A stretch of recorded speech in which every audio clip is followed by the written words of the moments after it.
Sa gitna ng isla ng Samar, may isang lugar na siyasabing hindi basta-basta matatagpuan. Isang lungsod na maliwanag, makabago at tila wala sa panahon. Ito ang Biringan City. Alamat lang ba ito o may mas malalim na sekreto ang mga kwento? Pero bago ang lahat, kung mahilig ka sa mga ganitong klaseng mga video, ay siguraduhin mag-subscribe sa aking YouTube channel at i-ring mo na rin ang notification bell para update ka lagi sa aking mga uploads. Simulan na natin ang ating kwento.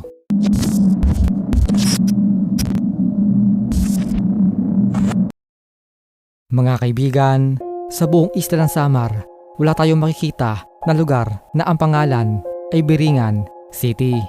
At sa mga hindi nakakaalam, ang Biringan ay isang waray na salita na ang ibig sabihin ay hanapan ng mga nawawala. Ayon sa mga alamat, ang Biringan ay isang invisible city sa Samar.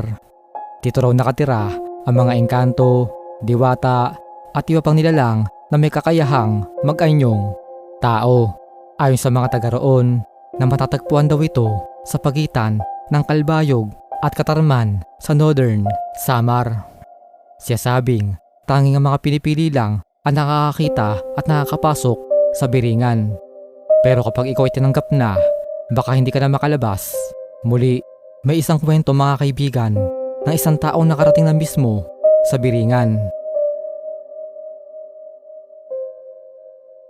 Si Lira ay isang dalaga mula sa Kalbayog na isang araw ay naakit ng kakaibang liwanag mula sa gubat.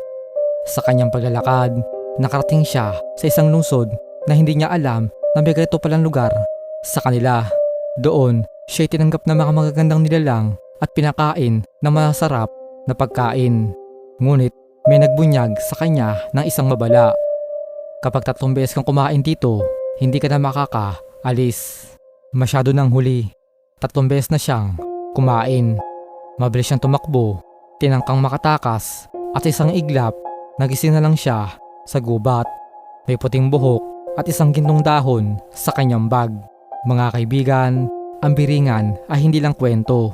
Noong dekada 80 hanggang early 2000s, may mga ulat ng mga truck at driver na nawawala sa Samar. Ayon sa ilan, nakuha raw sila ng mga taga Biringan. May mga balita rin noon ng isang Japanese company na gustong mamuhunan sa Biringan dahil nakita raw nila ito sa satellite. Isang lungsod sa gitna ng kagubatan pero walang record sa mapa. Hanggang ngayon, walang konkretong ebidensya kung totoo nga ba ang Biringan. Ngunit sa mga mamamayan ng Samar, ang mga kwento ay totoo.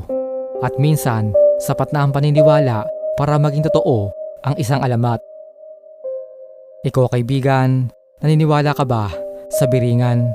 O isa lamang itong alamat na nilikha upang ipaliwanag ang mga misteryong hindi kayang unawain ng siyensya? I-comment mo sa iyo ba ang iyong opinyon at magkakasama natin itong pag-usapan. Kung ano man ang kasagutan at tunay na dahilan, dapat natin tandaan na sa ating mundo, lahat ay may nakatagong misteryo.